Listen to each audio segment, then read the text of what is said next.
Vamos repetir todos juntos esse versículo? Todos os santos vos saúdam, especialmente os da casa de César. Eu quero pensar com vocês hoje sobre o tema santos na casa de César. Claro que César aqui, o imperador romano, e particularmente esse César aqui é Nero. Paulo sempre quis ir a Roma. Ele sempre desejou visitar a capital do império e visitar a igreja que estava naquela cidade. Não foi ele o plantador da igreja. E ele tinha dois propósitos no seu desejo de visitar Roma. Primeiro, o propósito de compartilhar o evangelho com aquela igreja. Segundo, o propósito de ser enviado pelaquela igreja à Espanha, o último limite conhecido naquele tempo. Quando ele vai para Jerusalém, depois da sua terceira viagem missionária, passando pela Macedônia, ele escreve a sua carta aos romanos. E nessa carta, ele expressa duas vezes o seu propósito de ir a Roma. Entretanto, ele percebia na viagem, conforme testemunhou para os presbíteros de Éfeso, no porto de Mileto, que o Espírito Santo lhe assegurava que o que ele enfrentaria pela frente eram cadeias e tribulações. Mas disse: em nada eu considero a vida preciosa para mim mesmo, contanto que eu complete a minha carreira e o ministério que eu recebi do Senhor Jesus para testemunhar o evangelho da graça de Deus. Então ele desembarca em Cesareia Marítima, que era a sede do governo de Roma em Israel, a cidade portuária, porque estava ali o porto, que foi criado, foi feito por Herodes o Grande. E quando ele chega nessa cidade, Cesareia Marítima, o profeta Ágabo está lá. E num gesto simbólico, prende Paulo com o cinto e disse: é isso que vai acontecer com você em Jerusalém. Eles vão prender você lá.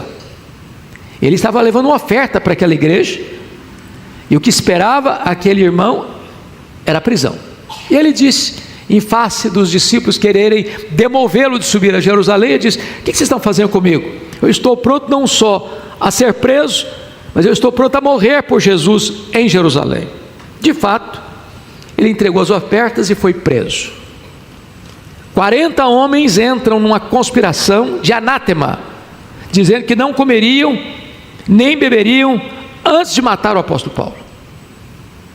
Essa notícia vaza, chega o sobrinho de Paulo, porque a irmã de Paulo morava em Jerusalém, e ele comunica ao comandante, e o comandante transfere naquela mesma noite, sob forte escolta militar, o apóstolo Paulo de Jerusalém para Cesareia.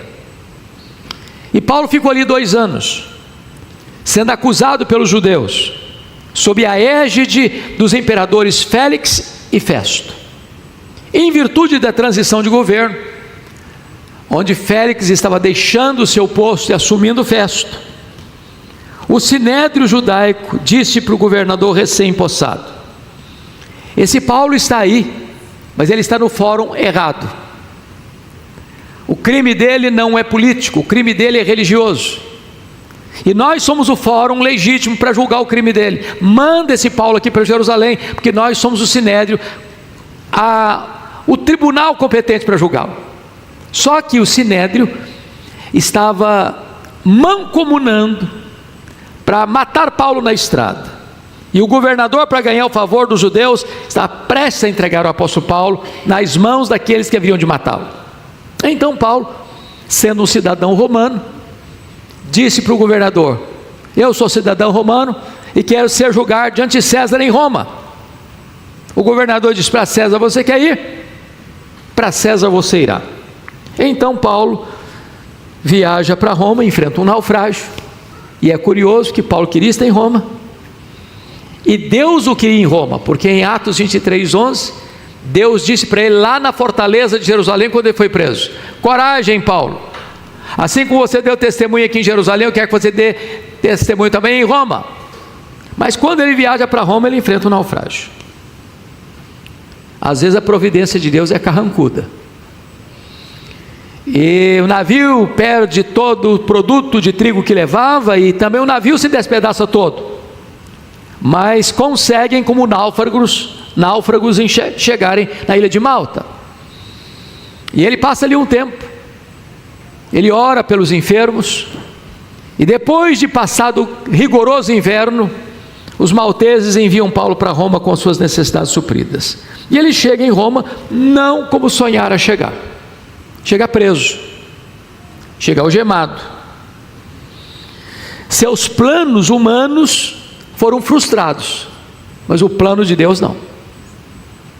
Por isso, ele escreve no capítulo 1, versículo 12, dessa carta, dizendo assim àquela igreja: meus irmãos, eu quero que vocês saibam que as coisas que me aconteceram têm antes contribuído para o progresso do Evangelho.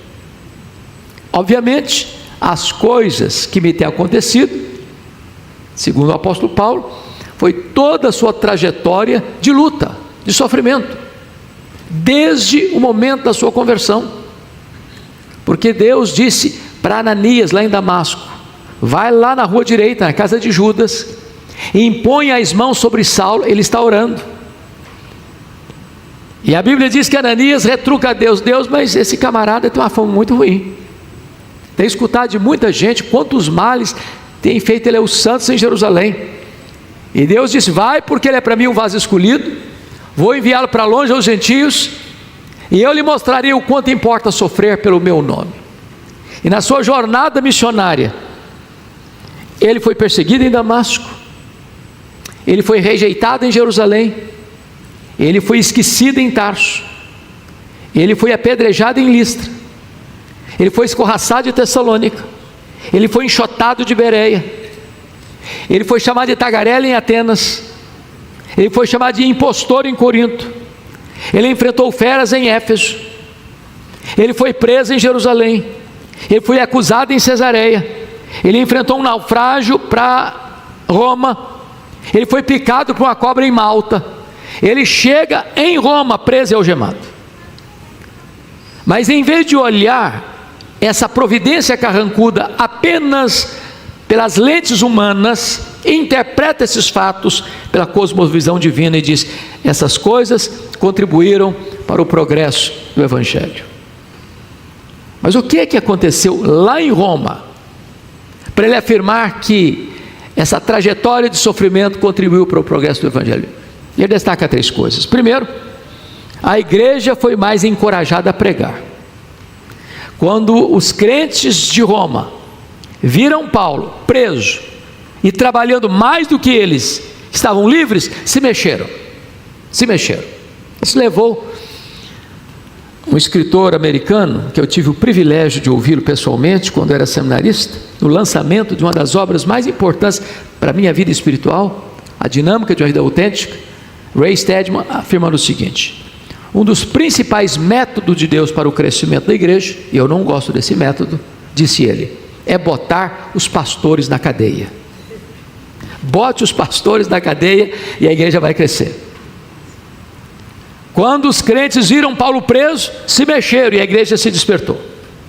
Segunda coisa, ele disse: nesses 2 anos que ficou em Roma, toda a guarda pretoriana tomou conhecimento das minhas cadeias em Cristo. O que era a guarda pretoriana? Era a guarda de elite do imperador. Eram 16 mil soldados de escol, soldados da mais alta patente do império.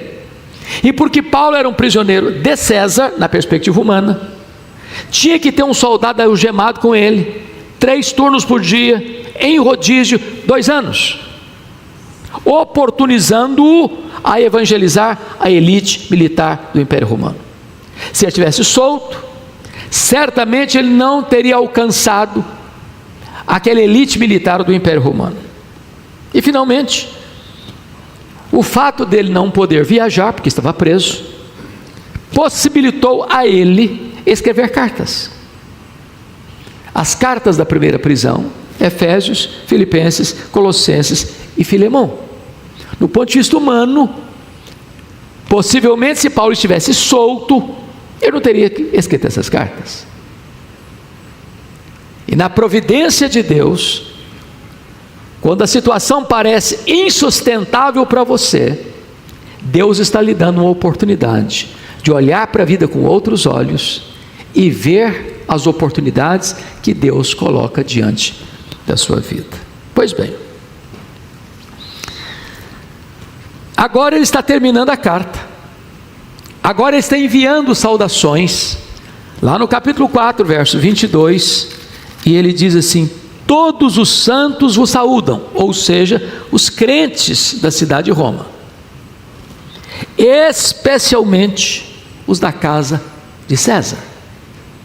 A grande pergunta é: que César é este? Já respondemos. Esse César é Nero. E Nero começou a governar o Império Romano no dia 13 de outubro do ano 54 da era cristã. E Nero foi um homem terrível. Nero foi alcunhado, foi apelidado pior imperador de todo o Império Romano, governando até o ano 68, quando cometeu suicídio.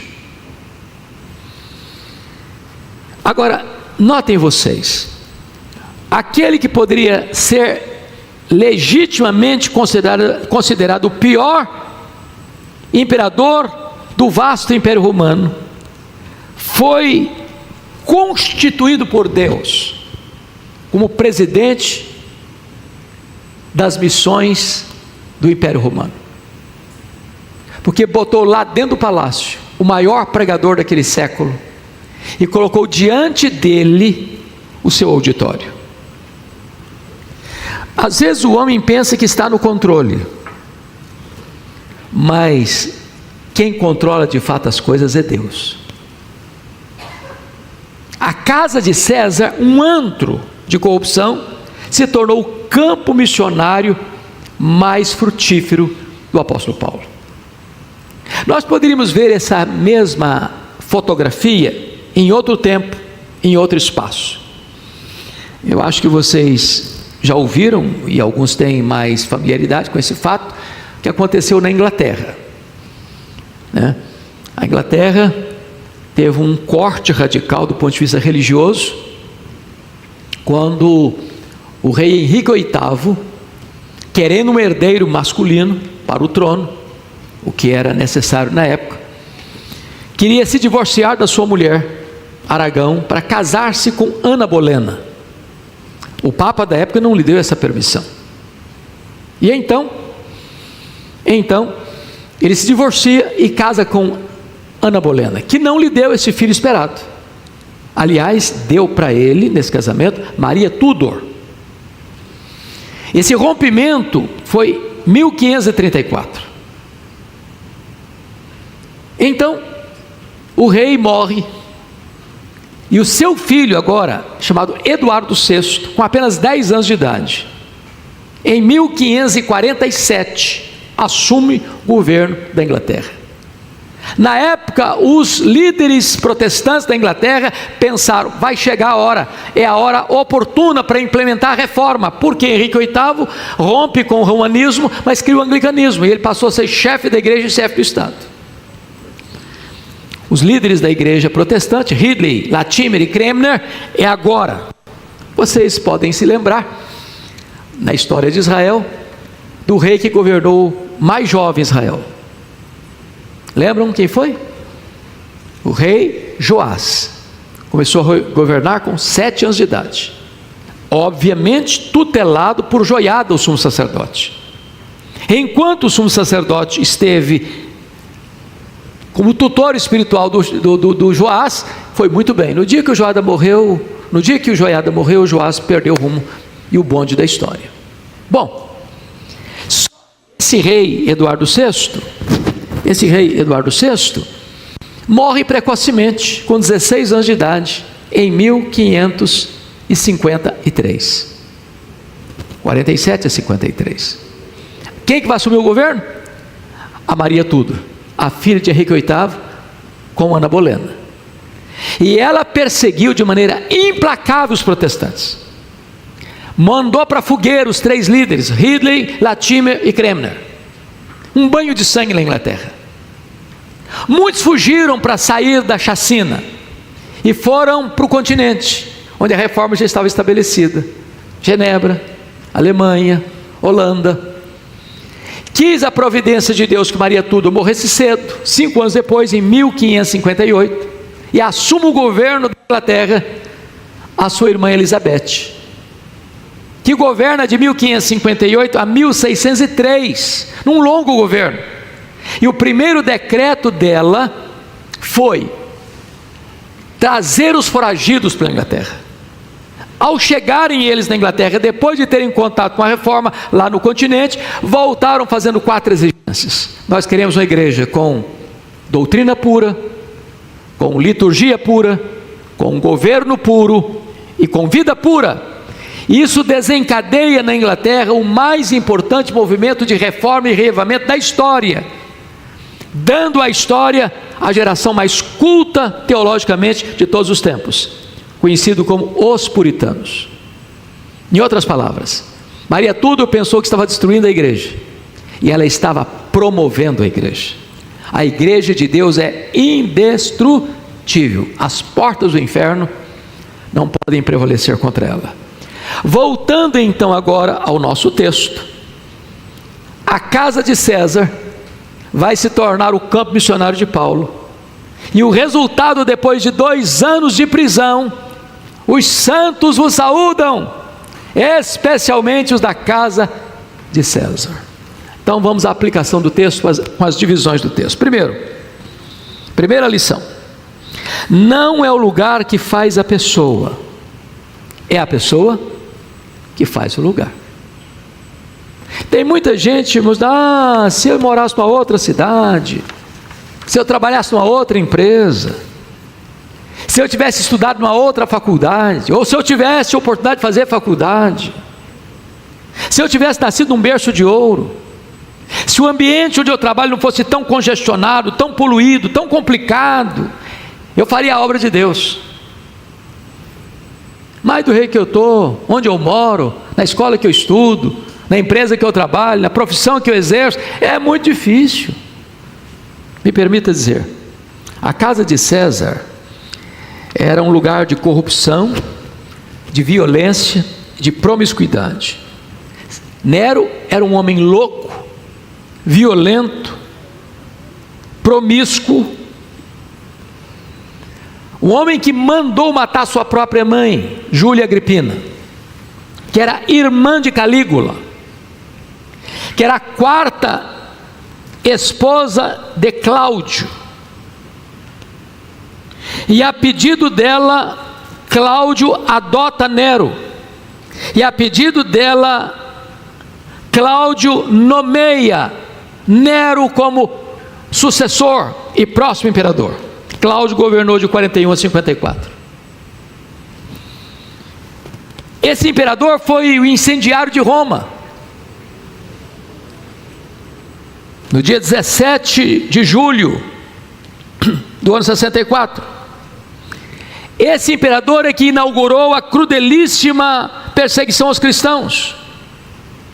Os historiadores chegam a dizer que a casa de Nero era a cloaca do mundo, era um antro de corrupção e degradação moral. Meus irmãos, alguém em sã consciência poderia imaginar que esse antro, que essa cloaca do mundo, seria um dos campos missionários mais férteis da história? Portanto, não é o lugar que faz o homem, é o homem que faz o lugar. Temos que discordar de John Locke, quando diz que o homem é uma folha em branco, é uma tábua rasa, é produto do meio. Isso não é verdade. O homem não é produto do meio, muito embora o meio influencie sim. É o meio que é produto do homem. Nesse ano político você vai escutar tanto isso: o poder corrompe. Não, não é o poder que corrompe. O poder revela os corrompidos. O mal não está na estrutura, o mal está dentro do coração. É do coração que procedem os maus desígnios. A casa de Nero só era aquele antro porque Nero era um homem perverso, mau, corrupto, violento. Para vocês terem uma ideia, a casa de Nero era um lugar de violência. O exército era treinado para matar. Nero tinha um harém feminino e um harém masculino. Nero estabeleceu a cultura dos banhos públicos, onde se cultuava a sensualidade. Havia circos e teatros onde havia atos violentos e imorais. Havia os gladiadores. A casa de César, portanto, era o lugar mais imundo do mundo da época. E ali chega Paulo.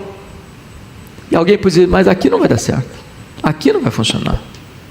Se eu não tivesse preso, se eu estivesse viajando, eu estaria fazendo a obra de Deus. Se eu estivesse num outro ambiente, eu testemunharia de Cristo. Meus amados irmãos, não é o lugar que faz o homem, é o homem que faz o lugar. A Bíblia diz que os judeus exilados na Babilônia, alguns deles, ou a maioria deles, assentados à margem dos rios da Babilônia, despenduravam as harpas, não cantavam mais. O coração deles estava lá atrás no passado. E quando eles olham para o futuro, diz: feliz é aquele, ó Babilônia, que pega os seus filhos e esmagar a cabeça deles numa pedra.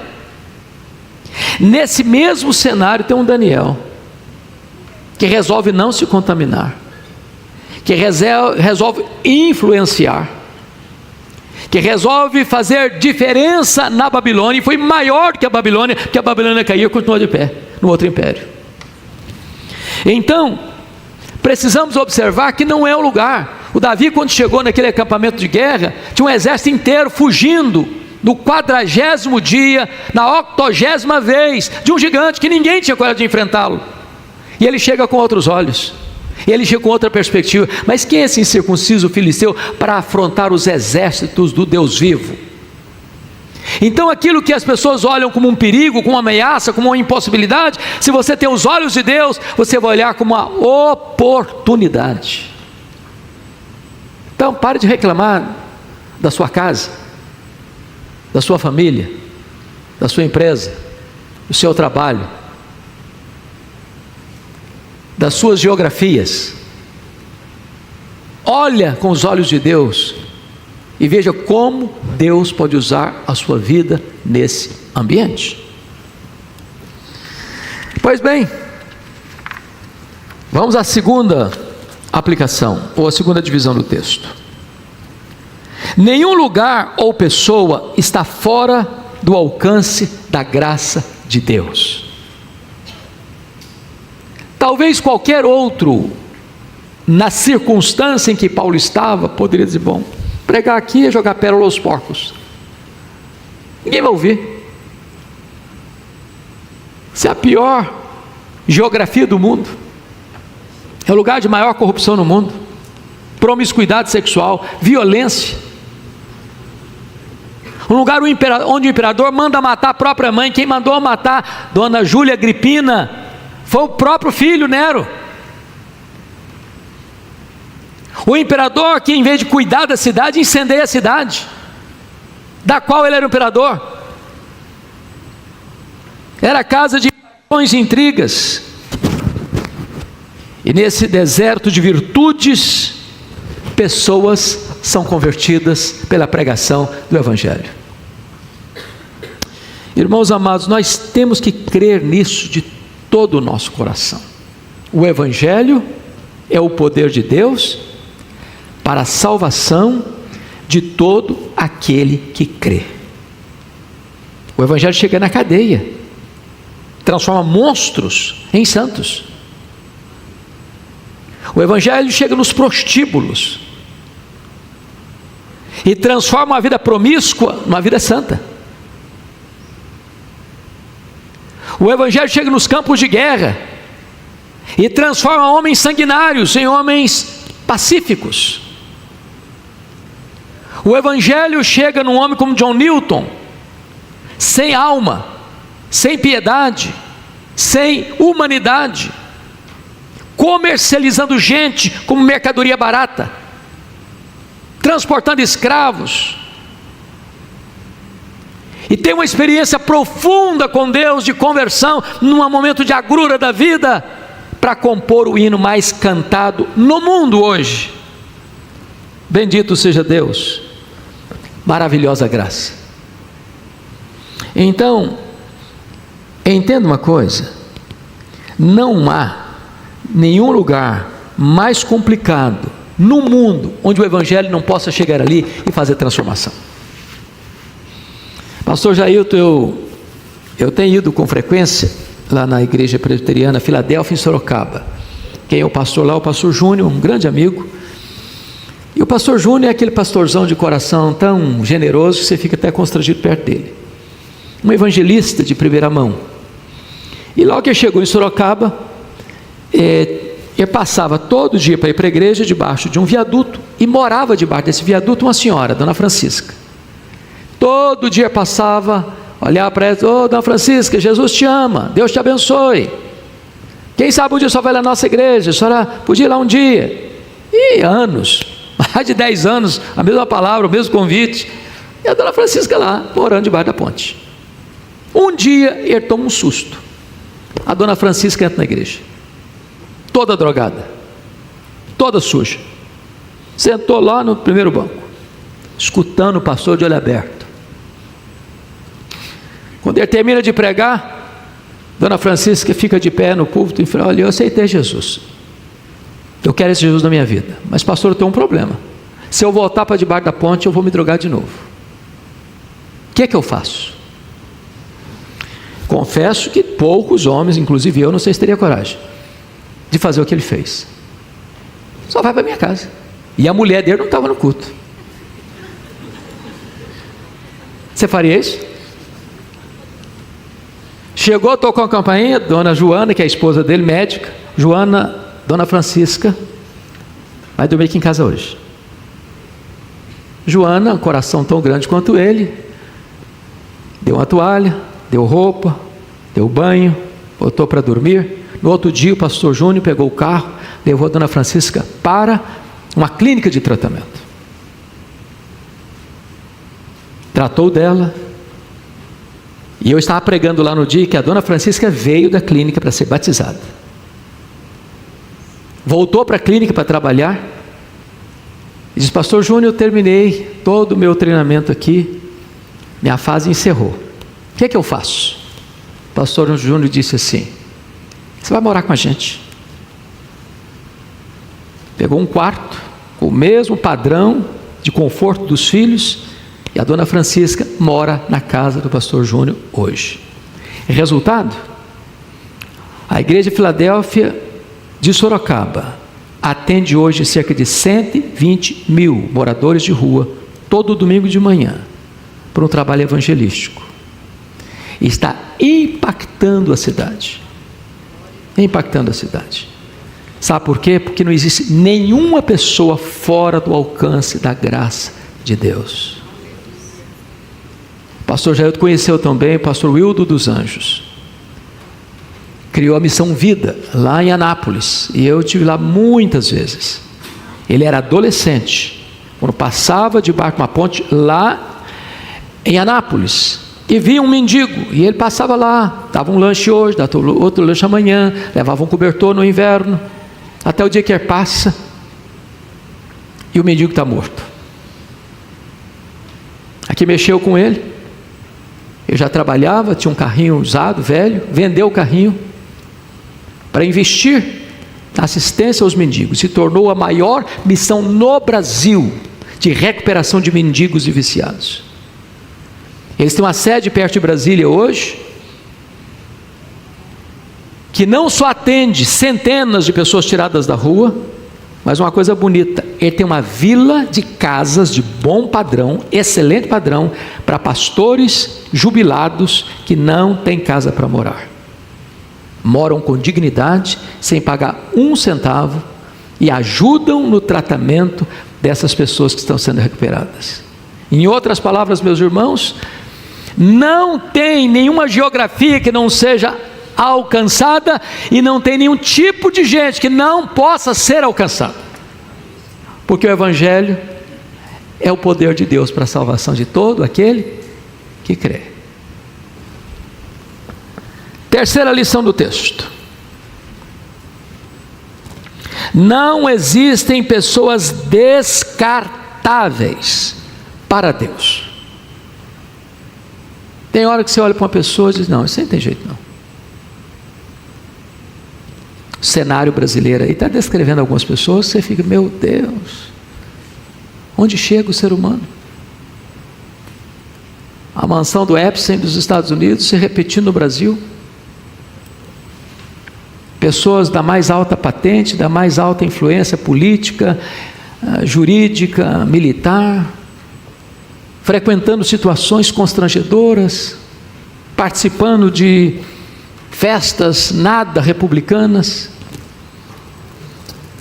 a guarda pretoriana, gente acostumada a matar, gente acostumada a destruir. E de repente Paulo chega ali, o Evangelho muda o cenário completamente. Deixa eu lhe dizer algo tremendo: não há lata de lixo no reino de Deus. Não tem ninguém que não possa ser alcançado pelo Evangelho de Cristo. Eu estava aqui em Vitória, pastor Jailton, na época da Manchete, TV Manchete, e eu estava no estúdio para fazer uma entrevista. Estava do meu lado um senhor muito bem vestido, muito bem trajado, e eu não sabia quem ele era. Comecei a entabular uma conversa com ele, e eu fiquei chocado ao saber quem estava perto de mim. Quem estava perto de mim era o conhecido Paulinho Bang Bang. Houve um crime bárbaro em São Bernardo do Campo, numa agência do Banco Itaú. 7 assaltantes entraram numa agência com metralhadora na mão. E enquanto eles estão roubando o banco, uma criança que estava no colo da mãe, a criança chamava Talita, começa a chorar convulsivamente, espantada com a cena. Paulinho Bang Bang, filho de uma família de classe média de Piracicaba, com drogas, rebelou-se contra o pai, saiu de casa, mergulhou nas drogas, mergulhou no crime. E Paulinho Bang Bang chega perto da mãe e diz: faça essa criança calar, senão eu mato você e a criança. E a criança não parava de chorar. Paulinho Bang Bang dá um tiro de metralhadora na mãe e na criança. Mata a mãe e mata a criança. O marido dessa mulher, crente em Cristo Jesus, ao receber a notícia do assassinato da sua mulher em canal aberto de televisão, para o mundo, para o Brasil inteiro, disse: eu perdoo o assassino. Ele matou minha mulher, ele matou minha filha, porque ele não conhecia o Deus que eu conheço. Dos 7 assaltantes, 5 foram assassinados pela polícia naquele dia. Ele escapou. Botaram a mão nele, foi preso, obviamente. Esse pai, enlutado, que perde a esposa e a filha num dia só, não só perdoou o assassino, mas buscou um emissário para ir lá na cadeia e levar uma Bíblia para Paulinho Bang Bang. Quando o emissário chega na prisão para presentear Paulinho Bang Bang com a Bíblia, aquele homem cruel, que tinha feito uma faca na prisão, um punhal, levanta a mão para enterrar o punhal no peito do evangelista. E quando ele levantou a mão, seu corpo se desarticulou e ele caiu sem forças ao chão.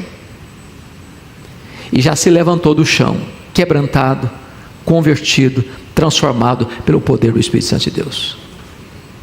Paulinho Bang Bang cumpriu sua pena e saiu da cadeia, e hoje é um pregador do Evangelho de Jesus Cristo.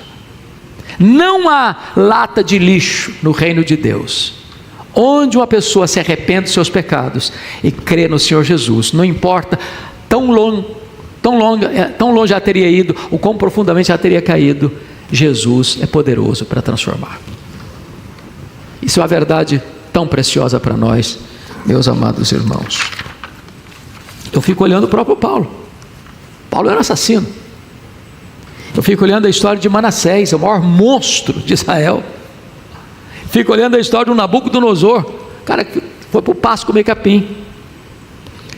Mas essas pessoas foram transformadas pelo poder de Deus. Então não carimbe ninguém.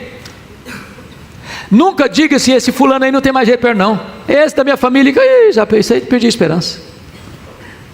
Não tem lata de lixo no reino de Deus. Quarta lição do texto. As oportunidades estão à nossa volta. Ô irmãos, abra os olhos. As oportunidades estão à nossa volta. Às vezes é debaixo de uma ponte, no viaduto. Às vezes é a pessoa mais drogada da cidade. Às vezes é a pessoa que diz, esse aqui já era. Isso aí não tem mais chance não. Abra os olhos, irmão. Pode ser a sua parentela, pode ser o seu condomínio, pode ser a sua rua, pode ser o seu bairro, pode ser a sua escola, pode ser a sua empresa. Abra os olhos. Peça para Deus sabedoria, peça para Deus discernimento. Quanta gente que eu já tenho escutado, se eu tivesse numa praça pública eu pregaria, mas na prisão não dá. Paulo nunca se considerou prisioneiro de César. Ele entendia que ele era prisioneiro de Cristo. Quando ele estava preso, só mudava o campo missionário. Ele pregava preso, pregava solto, pregava saudável, pregava doente, pregava numa casa, pregava numa praça, pregava numa praia, pregava onde tivesse oportunidade, ele pregava. Ele está dentro do navio como um náufrago. Ele não está lá com um passageiro de primeira classe não, ele está lá preso. E não está no navio de passageiro não, estou no navio de carga. Tinha 276 pessoas no navio, ele era um dos prisioneiros. Todos eram prisioneiros. Mas ele não olha aquele navio como um lugar de penitência para ele, ele olha aquele navio como um campo missionário. E traz a esperança para aquele povo. Ele chega na ilha de Malta, e ele vai orar pelo pai do prefeito, ele vai orar pelos demais enfermos. Então preste atenção nisso. Paulo faz da prisão em Roma um campo missionário, onde evangelizou 16 mil soldados. Resultado, havia santos na casa de César.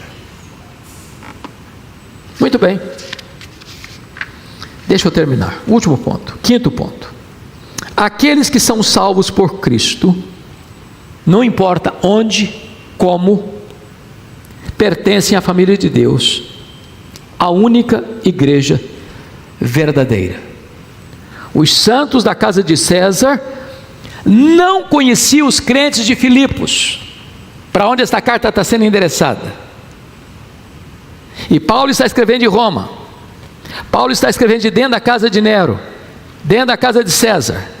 E aqueles soldados que estavam algemados com ele, foram evangelizados por ele. Quando vem Paulo escrevendo a carta à igreja de Filipos, aproveita e fala, Paulo, manda as nossas saudações para aqueles irmãos lá. Os santos vos saúdam, especialmente os da casa de César. Sabe o que significa isso, irmão? Não importa onde uma pessoa é convertida, se no Brasil, se fora do Brasil, se na América do Sul, se na América Central, se na América do Norte, se na África, se na Ásia, se na Oceania, no momento que a pessoa é convertida, ele passa a ser seu irmão em Cristo. Aquela pessoa passa a fazer parte da única igreja viva e verdadeira, que é a igreja do Deus vivo, daqueles lavados no sangue do Cordeiro. Sabe o que significa isso? Só tem uma igreja e ela é universal, porque Jesus morreu para comprar com seu sangue os que procedem de toda tribo, povo, raça, língua e nação. E embora aqui nós estejamos categorizados como presbiterianos, batistas, metodistas, assembleianos, comunidade A, B, C ou D, mas nós somos um só povo. Se estamos em Cristo, nós somos uma só família, nós somos um só rebanho, nós somos uma só igreja.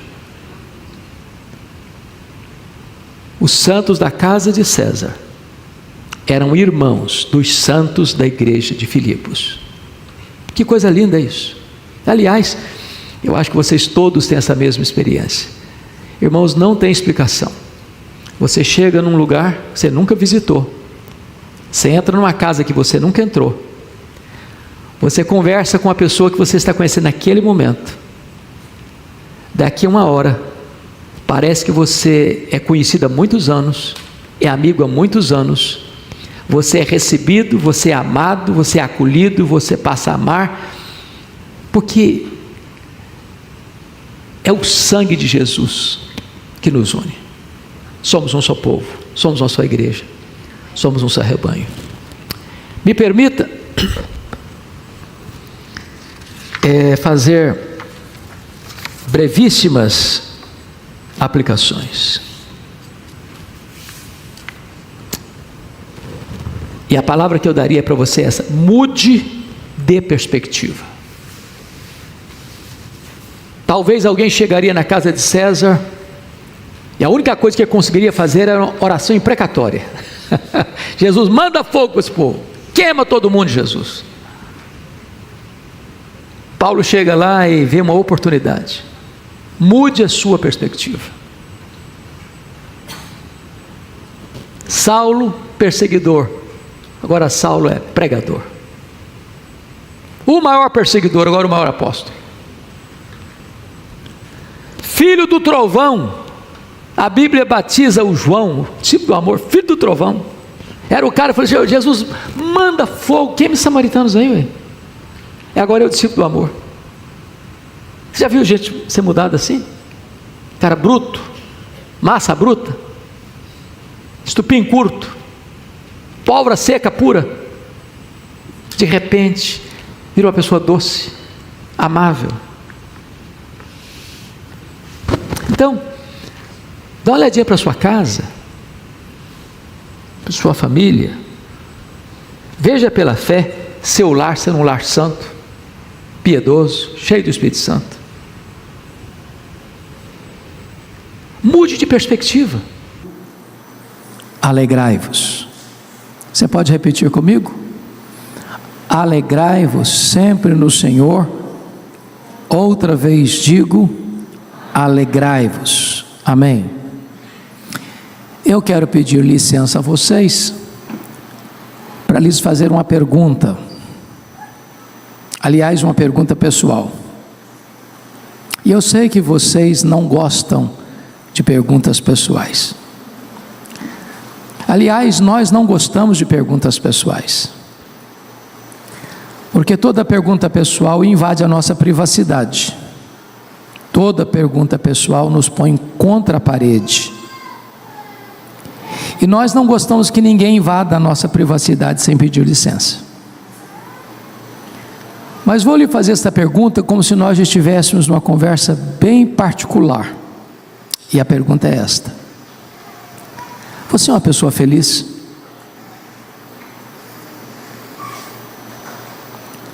Você é uma pessoa feliz? Não precisa ter muita pressa para responder esta pergunta, porque ela não é tão simples e não é tão óbvia como parece. Eu explico. Em 1991, nós estávamos na África do Sul, na missão Kwasi-Zabanto, e uma pessoa que nos acompanhava perguntou à esposa de um dos missionários daquela missão: você é submissa ao seu marido? A mulher deu uma resposta inteligentíssima. Ela respondeu assim: eu posso lhe garantir que o meu marido me ama, mas se eu sou submissa a ele ou não, essa pergunta não tem que ser feita a mim, tem que ser feita a ele. E eu achei fantástica a resposta dela. Então vou mudar a minha pergunta. Seu marido pode garantir que você é uma mulher feliz?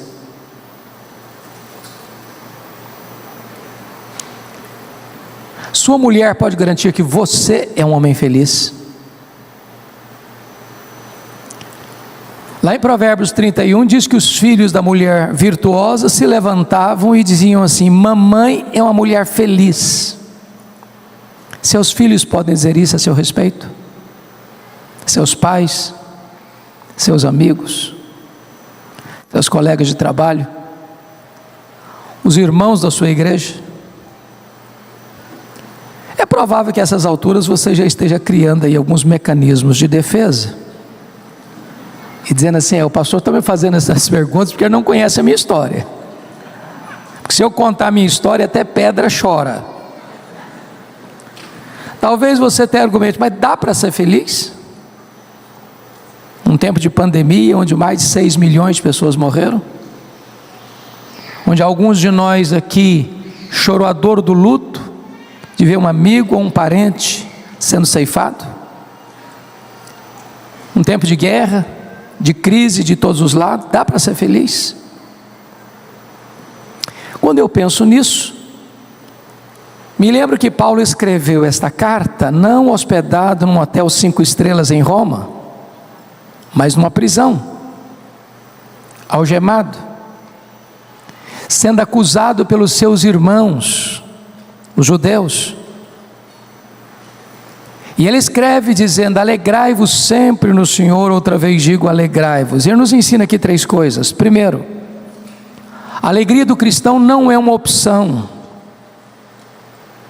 é um mandamento, não é um pedido, é uma ordem, não é uma possibilidade, é um imperativo. Portanto, não ser uma pessoa feliz é um pecado, é um pecado de desobediência a uma ordem expressa de Deus. Isso porque o evangelho que nos alcançou é boa nova de grande alegria. O reino de Deus que está dentro de nós é alegria no Espírito Santo. O fruto do Espírito é alegria, e a ordem de Deus é alegrai-vos. Mas notem que Paulo diz assim: alegrai-vos sempre. Me permito outra pergunta: você tem algum problema na sua vida? Ou só eu que tenho na minha? De vez em quando a grana fica curta lá também, ou só na minha que fica? De vez em quando alguém fica doente, ou até você fica doente também, ou só eu que fico? Quando Paulo diz alegrai-vos sempre, o que ele está querendo dizer? Que a alegria do cristão, além de imperativa, é também ultra circunstancial. Eu não perguntei se você está feliz. Estar feliz é uma situação contingencial. Ninguém que fica doente pelo fato de estar doente está feliz por isso. Ninguém sofre um acidente e pelo fato de ter sofrido um acidente está feliz pelo acidente. Ninguém sepulta um ente querido e pelo fato de estar sepultando um ente querido diz: eu estou feliz com isso. Estar é circunstancial. Por isso a minha pergunta foi: você é uma pessoa feliz? Porque quando você está em Jesus, apesar das circunstâncias, você é uma pessoa feliz. A felicidade não é um sentimento, não é uma emoção, não é apenas presença de coisas boas, nem apenas ausência de coisas ruins. A alegria do cristão tem nome, tem endereço. A alegria do cristão é Jesus. Se você tem Jesus, você é uma pessoa feliz. Se você não tem Jesus, você pode até ter momentos felizes, mas não é feliz, porque felicidade tem nome, felicidade é Jesus. Mas eu não preciso ser nenhum psicólogo cristão para perceber que há muitos cristãos que, embora sejam salvos pela graça, membros de uma igreja genuinamente evangélica, que tenha certeza que seu nome está escrito no livro da vida, que aguarda a gloriosa volta do Senhor Jesus, que não estão desfrutando desta alegria, que a Bíblia chama de indizível e cheia de glória. Por quê? O que está acontecendo? Quem está saqueando a nossa alegria? Quem está roubando a nossa alegria? E penso que esta carta aos Filipenses, cujo tema central é a alegria, vai mostrar para nós alguns ladrões que podem roubar nossa alegria. Cada capítulo desta carta trata de um ladrão diferente. Com a sua Bíblia aberta comigo, eu gostaria que você me ajudasse a identificar esses ladrões. E o primeiro deles está no capítulo 1, versículo 12. E Paulo diz assim: meus irmãos, eu quero cientificar-vos que as coisas que me têm acontecido têm antes contribuído para o progresso do Evangelho. Notem vocês as coisas que nos têm acontecido. As coisas que nos acontecem são as circunstâncias da vida, e as circunstâncias da vida são o primeiro ladrão da alegria. Sabem por quê? Porque as circunstâncias acontecem conosco, querendo ou não, gostando ou não, planejando ou não, sonhando ou não. As circunstâncias acontecem ao arrepio da nossa vontade, à revelia do nosso querer, e às vezes chegam de súbito, sem aviso prévio, e botam a nossa vida de ponta cabeça. Você vai ao médico para um exame de rotina e descobre que está com uma doença grave. Você sai de férias com a família e sofre um acidente. Você chega na empresa e é despedido. Você constrói um patrimônio em anos de trabalho, vem uma pandemia e derruba você. 10, 20 anos de casamento harmonioso, de repente um fato acontece e o casamento acaba. Você cria uma filha com todo desvelo, vai ao altar e entrega essa filha àquele que você imaginaria, construiria para ela um cenário de felicidade, para descobrir em seguida que ela se casou com um homem rude, e esse casamento vai ficar machucado, ferido e terminar frustrado nas barras de um tribunal. Circunstâncias. Se você não tomar cuidado, as circunstâncias podem levar embora a sua alegria. Quando Paulo diz assim: meus irmãos, eu quero que vocês saibam que as coisas que me aconteceram não tiraram a minha alegria, mas contribuíram para o progresso do Evangelho, eu preciso perguntar para Paulo: do que você está falando, Paulo? Que circunstâncias são essas? E ele poderia fazer um resumão para nós, dizendo o seguinte: eu fui perseguido em Damasco, eu fui rejeitado em Jerusalém, eu fui esquecido em Tarso, eu fui apedrejado em Listra, eu fui preso e açoitado em Filipos, eu fui escorraçado de Tessalônica, eu fui enxotado de Bereia, eu fui chamado de tagarela em Atenas, eu fui chamado de impostor em Corinto, eu enfrentei feras em Éfeso, eu fui preso em Jerusalém, eu fui acusado em Cesareia, eu enfrentei um naufrágio para Roma, eu fui picado por uma cobra em Malta, eu cheguei em Roma preso e algemado. Mas eu quero que vocês saibam que as coisas que me aconteceram têm antes contribuído para o progresso do Evangelho.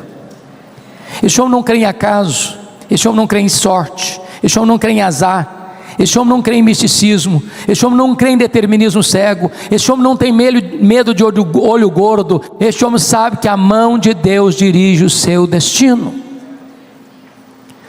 Se nós não olharmos para as circunstâncias da vida sob a ótica da soberania de Deus, as circunstâncias podem roubar nossa alegria. Às vezes as coisas fogem do nosso controle, mas jamais fogem do controle de Deus. Às vezes os nossos planos podem ser frustrados, mas os planos de Deus jamais são frustrados. Deus não desperdiça sofrimento na vida de seus filhos. Sabemos que todas as coisas cooperam para o bem daqueles que amam a Deus. Porque Paulo estava preso em Roma, 3 coisas aconteceram.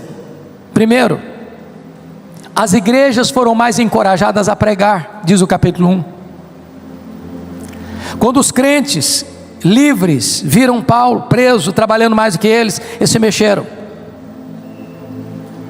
Ray Stedman, de saudosa memória, fala que um dos métodos mais eficazes para o crescimento da igreja, e eu não gosto desse método, é botar os pastores na cadeia. Se os pastores forem presos, as igrejas crescerão. Segundo lugar, porque Paulo estava preso, diz ele, toda a guarda pretoriana tomou conhecimento das suas cadeias em Cristo. A pergunta é, o que era a guarda pretoriana? Era a guarda de elite do imperador. Eram os soldados da mais alta patente do império. Eram 16 mil soldados de escol. Se Paulo estivesse livre, ele jamais teria alcançado a elite militar de Roma. Mas Paulo estava sob a égide do imperador. Ele era um cidadão romano. Durante 2 anos ele ficou em Roma, 61, 62. E tinha que ter um soldado algemado com ele em 3 turnos por dia, durante 2 anos. Tempo suficiente para que toda a guarda pretoriana tomasse conhecimento das suas cadeias em Cristo. E quando Paulo escreve no final da carta, capítulo 4, 22, ele diz: os santos vos saúdam, especialmente os da casa de César. Nero não sabia, mas Deus o havia constituído em presidente das missões estrangeiras do império, porque botou lá dentro o maior missionário da igreja, e diante dele o seu auditório. Os soldados não podiam nem fugir, porque estavam algemados com Paulo. E enquanto algemado com ele, evangelho neles, evangelho neles, evangelho neles, evangelho neles. Durante 2 anos, a elite militar de Roma estava evangelizada. Tem hora que a providência é carrancuda, mas a face de Deus é sorridente. O plano de Deus não pode ser frustrado. Terceiro, porque Paulo estava preso em Roma, ele não podia visitar as igrejas, como era seu desejo e seu propósito. E então, o que ele fez? Ele começou a escrever cartas. As cartas da primeira prisão: Efésios, Filipenses, Colossenses, Filemon. Se Paulo estivesse solto, muito provavelmente nós não teríamos essas joias preciosas na nossa Bíblia. Quando você pensa que a sua vida está de ponta cabeça, Deus pode estar escrevendo nesse momento o capítulo mais emocionante da sua história. Não permita que as circunstâncias levem embora a sua alegria. Olhe para as circunstâncias da vida sob a perspectiva da soberania de Deus, da generosa providência de Deus. É aquele Deus que trabalha para aqueles que nele esperam. Mas há um segundo ladrão da alegria que eu gostaria de apontar. Capítulo 2, versos 3 a 5. Nada façais por partidarismo ou vanglória, mas por humildade, considerando cada um os outros superiores a si mesmo. Não tem visto o que é propriamente seu, senão também cada qual que é dos outros. Tende em vós o mesmo sentimento que houve também em Cristo Jesus. O segundo ladrão da alegria são as pessoas. E eu preciso admitir que as pessoas nos fazem sofrer mais do que as circunstâncias. As pessoas nos fazem chorar mais do que coisas. Sabem por quê? Porque as pessoas nos decepcionam, e nós decepcionamos as pessoas. Nós não somos uma pessoa perfeita, nós não viemos de uma família perfeita, nós não nos casamos com uma pessoa perfeita, nós não temos filhos perfeitos, nós não frequentamos uma igreja perfeita, nós não vivemos uma sociedade perfeita. Logo, nós vamos ter motivos de queixas uns contra os outros. A questão não é se, é quando nós vamos ficar machucados. A questão não é o que as pessoas vão nos fazer, a questão é como nós vamos reagir a isso.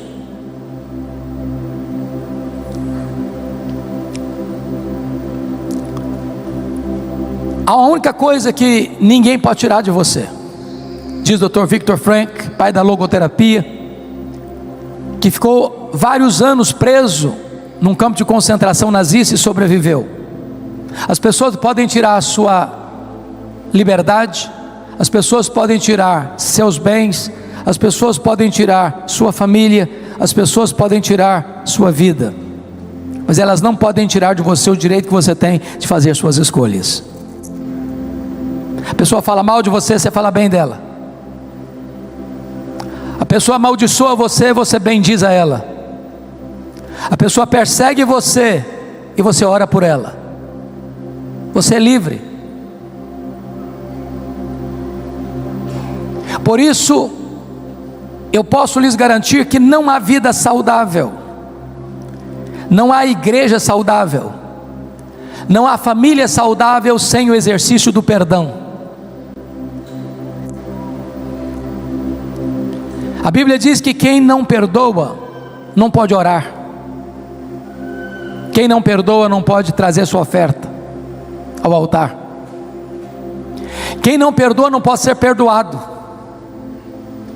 Quem não perdoa é entregue aos verdugos da consciência, aos flageladores da alma. Perdoar não é uma opção, é uma ordem. Agora, perdoar não é fácil, mas é necessário. Porque quando você guarda mágoa no coração, isso é uma espécie de autofagia. É a mesma coisa de você beber um copo de veneno pensando que o outro é quem vai morrer. Quando você guarda mágoa no coração, esta pessoa de quem você nutre essa mágoa vai dominar você, vai botar você numa camisa de força, vai botar um cabresto em você. Você vai chegar em casa cansado para tirar uma soneca, essa pessoa vai se deitar do seu lado e virar o seu pesadelo. Você vai se assentar para tomar um lanche, a pessoa se assenta à mesa e tira o seu apetite. Você vai sair de férias com a família, e essa pessoa pega carona com você, estraga as suas férias. A única maneira de você ser livre é perdoar.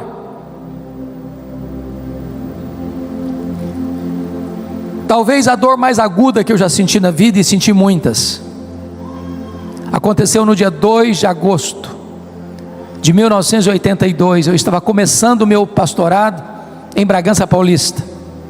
Sou filho caçula. Meu irmão acima de mim tinha acabado de completar 27 anos no dia 1º de agosto.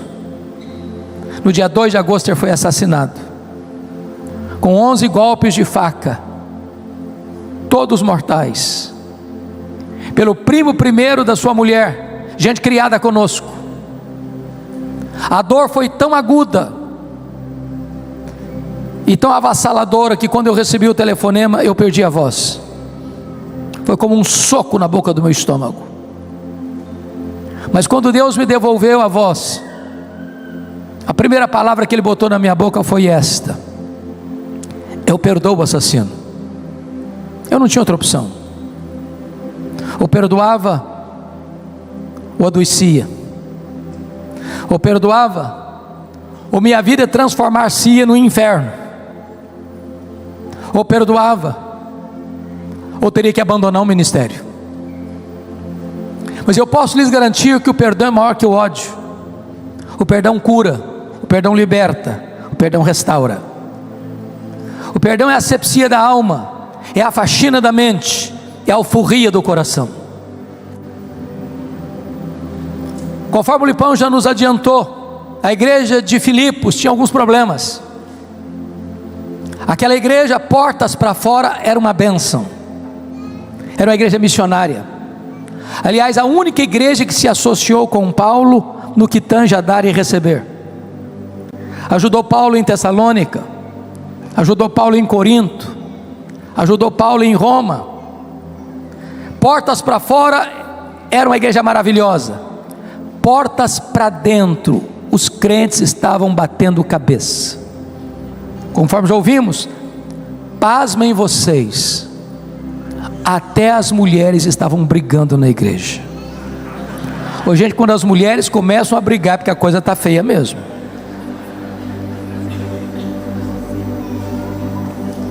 Evode e Sintique, santas mulheres de Deus, estavam brigadas. No dia que a Sintique dirigiu o louvor na igreja, a Evode não aparecia lá. No dia que a Evódia ia para a cantina da igreja, a síndica não passava lá para comprar um pastel. As duas não estavam conseguindo resolver o problema delas. Eram crentes, mas brigadas. Tinha gente na igreja de Filipos que até trabalhava na igreja, desde que ele ficasse debaixo dos holofotes, vanglória. Tinha gente que participava, desde que o grupinho dele aparecesse, partidarismo. Tinha gente narcisista na igreja, só pensava nele mesmo. Eu acho que informaram a Paulo, dizendo: Paulo, você que não está aqui agora, tem gente nessa igreja aqui que dá azia em copo de bicarbonato, não tem jeito não. Aí Paulo diz: então tende em vós o mesmo sentimento que houve também em Cristo Jesus, porque ele, sendo Deus, não julgou como usurpação o seu igual a Deus, antes a si mesmo se esvaziou, assumindo a forma de servo e humilhando-se até a morte, e morte de cruz, pelo que também Deus o exaltou sobremaneira. Meu amado irmão, em nome de Jesus, está na hora de você tomar a decisão de perdoar. E eu só fui entender perdão no dia que eu entendi uma parábola do Senhor Jesus, a parábola do credor incompassivo. Jesus contou que um rei acertava a conta com seus súditos e encontra um que lhe devia 10.000 talentos. Não tendo com que pagar, o rei mandou vender a sua família. O homem pediu misericórdia, o rei perdoou a ele a imensa dívida de 10.000 talentos. O homem perdoado encontra um conservo que lhe devia 100 denários, não tendo com que pagar, o homem pediu misericórdia, disse: não tem misericórdia não, agarrou o cara, disse: paga o que você me deve. O rei ficou sabendo disso, ficou muito irado, mandou chamar o cidadão lá, falou: camarada, que negócio é esse? Eu te perdoei 10.000 talentos, você não conseguiu perdoar o seu conservo 100 denários? Pois você vai ser entregue aos verdugos, aos flageladores, até que me pagues o último centavo. A parábola terminou, Jesus dizendo assim: assim vosso Pai Celeste vos fará, se do íntimo não perdoardes uns aos outros. A parábola termina e eu não entendo quase nada. Quase nada. Sabe por que eu não entendi quase nada? Eu não sei quanto vale 10.000 talentos. Também não sei quanto vale 100 denários. Ficou dito pelo não dito, não entendi nada. Jesus não contou apenas aqui uma parábola, ele contou aqui uma hipérbole. Ninguém podia dever 10.000 talentos no primeiro século, ninguém, em Israel, ninguém. O que são 10.000 talentos? Um talento são 35 quilos de ouro. 10.000 talentos são 350.000 quilos de ouro. Para vocês terem uma ideia, todos os impostos da nação durante um ano eram 800 talentos. 10.000 talentos eram todos os impostos da nação durante 13 anos. Naquela época o salário de um trabalhador era 1 denário por dia. Para um homem ganhando 1 denário por dia juntar 10.000 talentos, ele teria que trabalhar 150.000 anos. Logo, a dívida era o quê? Impagável. Mas por que Jesus contou essa parábola com essa cifra tão exagerada? Para mostrar para você e para mim que esse é o tamanho da nossa dívida com Deus, impagável. E Deus nos la perdoou completamente. Aquele homem perdoado encontra alguém que lhe deve 100 denários. O que são 100 denários? 100 dias de trabalho. Quem tinha acabado de receber um perdão de 150.000 anos, não está liberando um perdão de 3 meses e 10 dias. Qual é a proporção de 10.000 talentos para 100 denários? 10.000 talentos são 600.000 vezes mais do que 100 denários. O que Jesus quer nos ensinar com isso? Você nunca pode dizer para alguém: eu não perdoo você, fui muito humilhado, muito machucado, muito ferido. Sabe o que a Bíblia diz? Que você e eu devemos perdoar, assim como Deus em Cristo nos perdoou. Sabe o que a Bíblia diz mais? Que Deus perdoa os nossos pecados e deles não mais se lembra. Aí você diz: pastor, é aqui que eu me encrenco, porque perdoar até que eu perdoo, mas esquecer, aí eu não consigo não. Então vou lhe fazer uma pergunta: você não consegue esquecer mesmo não? Não consegue?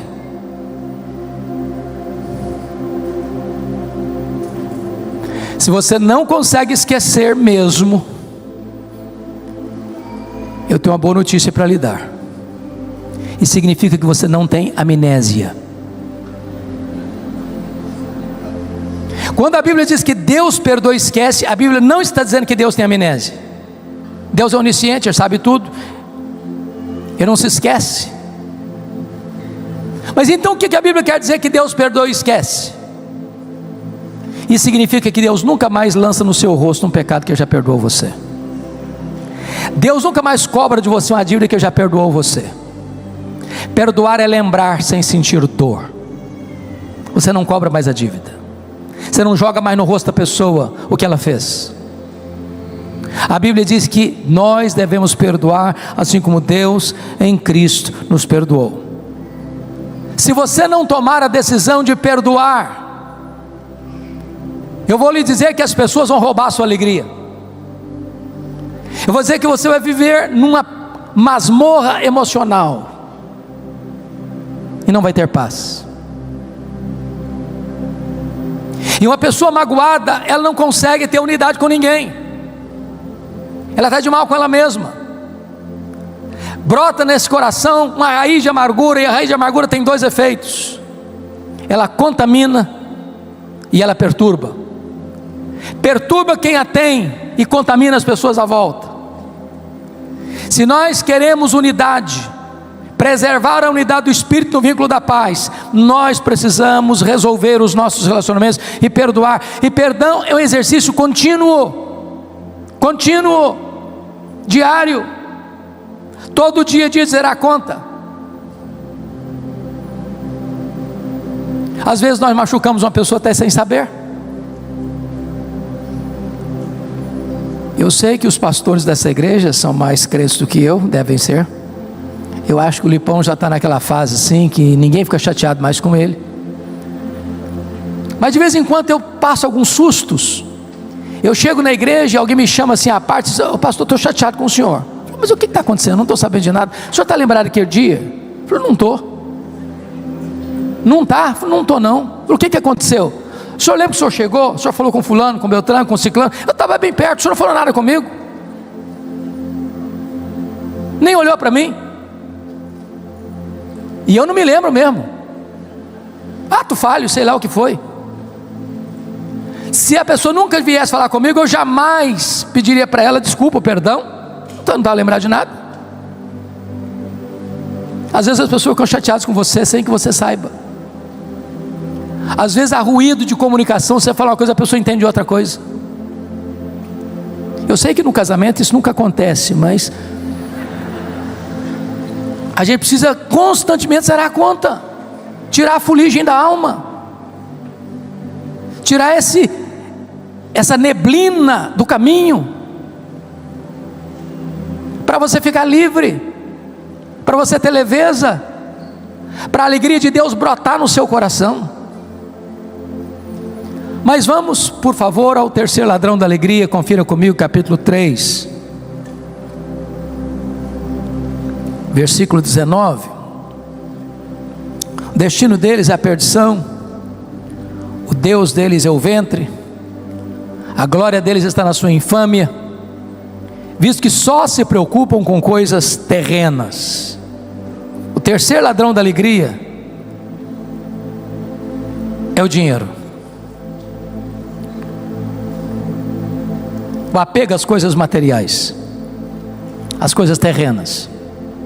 E eu sei que aqui em Joinville dinheiro não é problema, dinheiro é solução. O grande problema é que algumas pessoas só se preocupam com as coisas materiais, com as coisas terrenas. Elas levantam cedo, vão dormir de madrugada, comem penosamente o pão que granjeiam, porque só se preocupam com coisas terrenas. Há pessoas que se casam e se descasam por dinheiro. Há pessoas que compram, vendem, corrompem, são corrompidas por causa de dinheiro. Há pessoas que matam e mandam matar por causa de dinheiro. Há pessoas que vendem a alma para o diabo por causa de dinheiro. Dinheiro é muito mais do que uma moeda. Dinheiro é um espírito. Dinheiro é mamon. E talvez o ídolo mais adorado da nossa geração chama-se dinheiro. E Jesus foi claro: ninguém pode servir a dois senhores. Jesus não chamou o diabo de senhor, Jesus não chamou o César de senhor, Jesus não chamou o mundo de senhor, mas Jesus chamou dinheiro de senhor. No altar de Mamon, muitas pessoas se prostram, ainda hoje.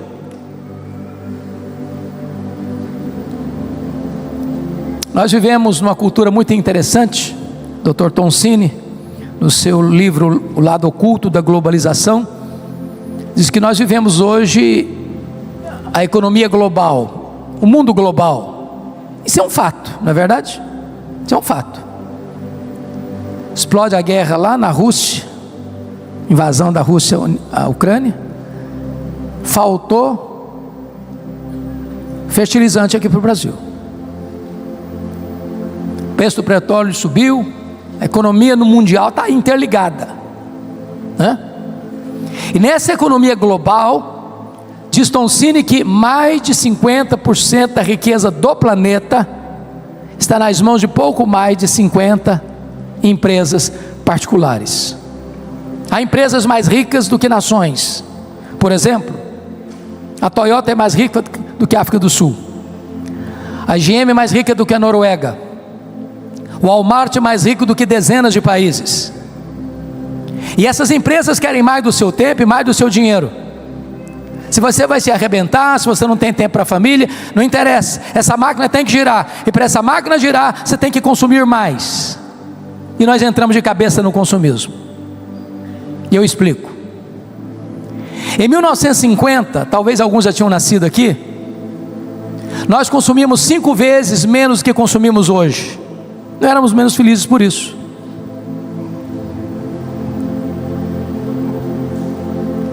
Na década de 70, 70% das famílias dependiam apenas de uma renda para se manter. Hoje, mais de 70% das famílias dependem de 2 rendas para manter o mesmo padrão. O luxo do ontem tornou-se necessidade do hoje. Eu não sirvo de referência porque fui criado na região rural. E eu que me lembre, eu só tive um brinquedo comprado em loja, um carrinho de plástico. E posso lhes garantir que meu pai não precisou me levar para psicólogo por causa disso. Hoje você dá um brinquedo para uma criança, porque quando a criança nasce hoje, ela já tem mais brinquedo que ela consegue brincar a vida inteira. Você dá um brinquedo para uma criança hoje, ela brinca longas 2 horas, encosta no canto, é sucata e quer outro. E se você não der, ela entra em crise emocional, tem que levar para o psicólogo. Eu tenho um amigo que tem 3 mulheres. Obviamente a esposa e 2 filhas. Não pensem mal do meu amigo, por favor. Claro. No dia de casamento, elas disseram assim para ele: temos que comprar sapatos novos. Mas é claro, alguém duvida disso? Casamento é tudo novo. Mas antes de ir para a loja, ele disse assim para elas: vamos dar uma olhadinha no que nós já temos? Abriu um mega power armário e contou 151 pares de sapatos. Tinha que comprar mais. Como é que você chama isso? Consumismo. Então vou lhe dar um conceito de consumismo. Consumismo é quando você compra o que você não precisa, às vezes com dinheiro que você não tem, para impressionar pessoas que você não conhece. O grande problema é que algumas pessoas só se preocupam com as coisas terrenas. John Rockefeller, que foi o primeiro bilionário do mundo, disse que o homem mais pobre que ele conhecia era o homem que só tinha dinheiro.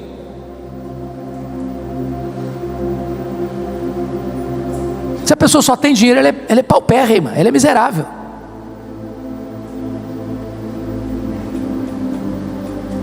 Por isso, curiosamente, quando John Rockefeller morreu, um curioso foi ao cemitério para perguntar ao contador dele sobre a riqueza dele. E aí o contador o curioso muito jeitosamente conseguiu chegar perto do contador e perguntou assim: e aí, cara, me conta, quanto o doutor John Rockefeller deixou?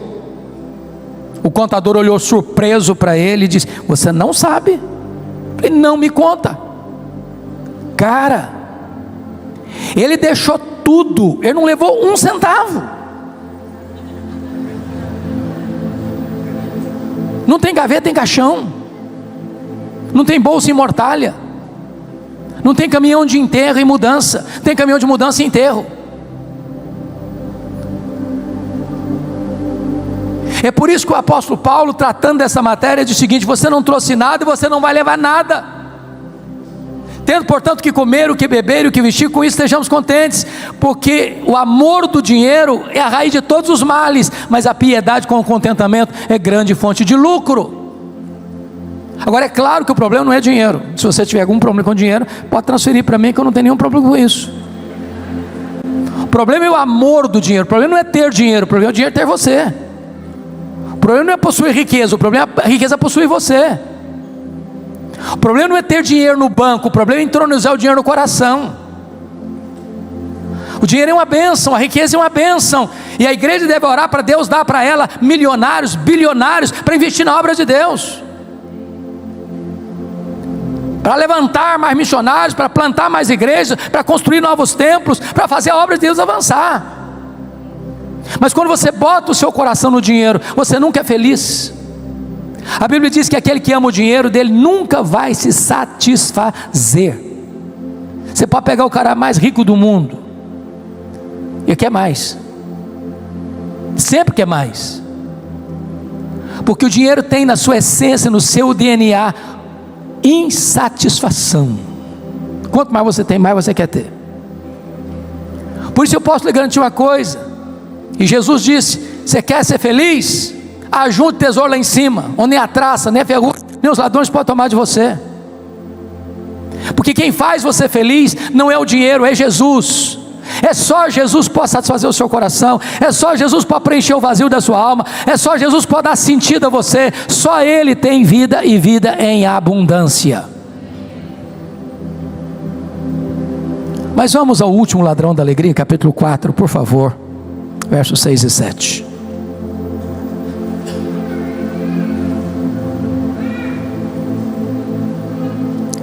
Não andeis ansiosos de coisa alguma, em tudo, porém, sejam conhecidas diante de Deus as vossas petições, pela oração e pela súplica, com ações de graças. E a paz de Deus, que excede todo entendimento, guardará o vosso coração e a vossa mente em Cristo Jesus. Quarto ladrão da alegria é a ansiedade. Me permita uma perguntinha: você conhece alguma pessoa ansiosa? Conhece? Já viu alguma pessoa ansiosa hoje? Hoje, já viu? Tem certeza? Vocês se olharam no espelho antes de vir para cá? Você é daquele tipo de gente que fica roendo as unhas, antecipando os problemas? O problema está vindo lá na China, você pensa que já está batendo na porta da sua casa? Gente, a ansiedade é o mal desse século. Atinge pessoas de todas as faixas etárias, de todos os estratos sociais e de todos os credos religiosos. Pasmem vocês, até as crianças estão ansiosas hoje.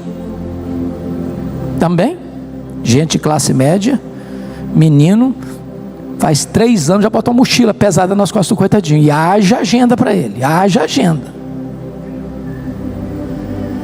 E eu gosto muito de brincar com as crianças.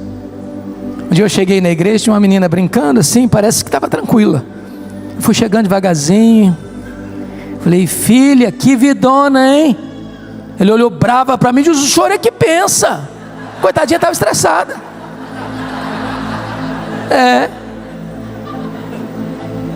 Pregando há poucos dias em São Paulo, no intervalo de uma palestra para outra, fui tomar um cafezinho, tinha uma menina fazendo uns desenhos, uma menina de uns 10 anos. Falei, e aí filha, como é que tá? Falei, eu estou estressada. Falei, como? Estou estressada. Falei, ansiedade. Sabe o que significa a palavra ansiedade no grego? Estrangulamento. Puxar em direção oposta, apertar o pescoço, tirar o oxigênio, sufocar. Há muitas pessoas ansiosas, e Jesus foi claro dizendo que a ansiedade é inútil.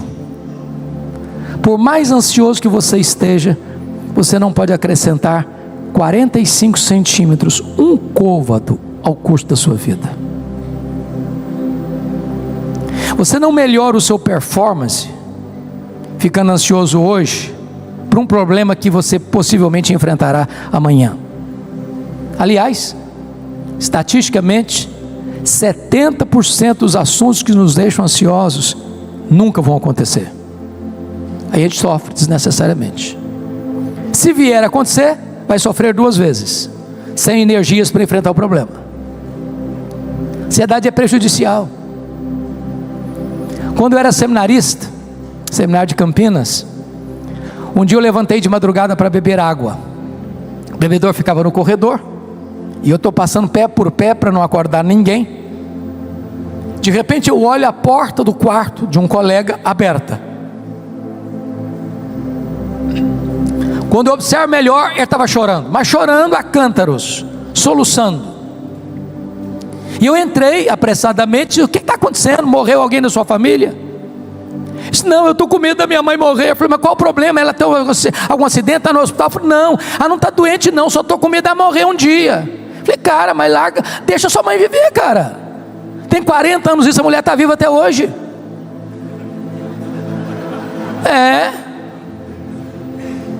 Pior que esse aí foi uma mãe que entrou no meu gabinete pastoral com a criança de 3 meses chorando. Não era a mãe, não era a criança chorando não, a mãe chorando. Falei, o que aconteceu, mãe? Qual o problema? Falei, eu estou com medo da minha filha crescer e não casar. Falei, mas nem cresceu ainda, deixa a menina crescer primeiro. Ansiedade.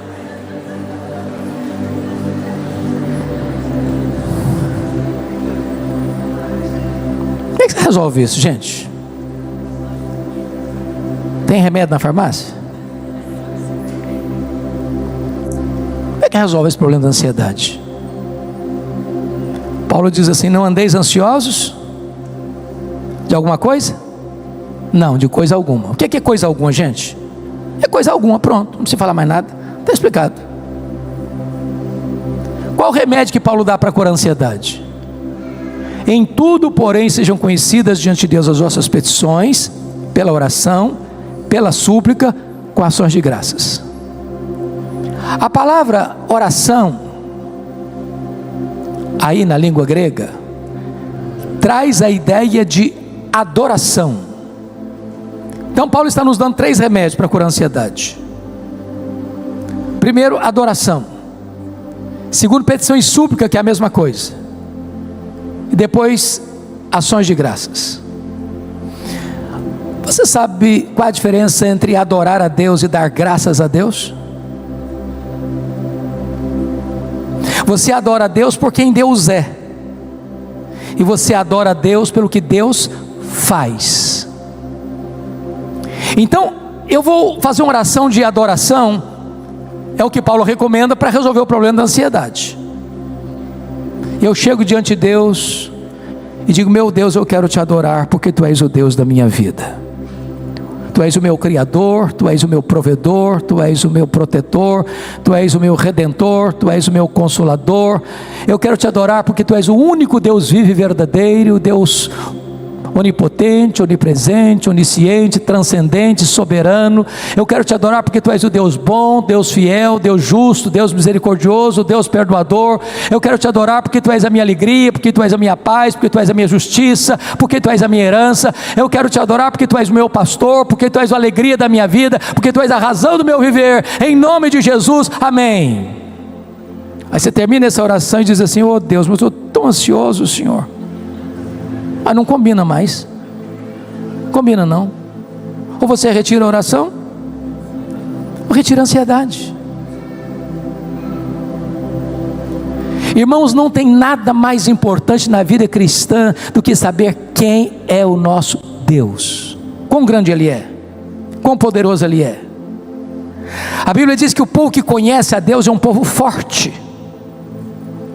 Por isso o profeta diz: conheçamos e prossigamos em conhecer o Senhor.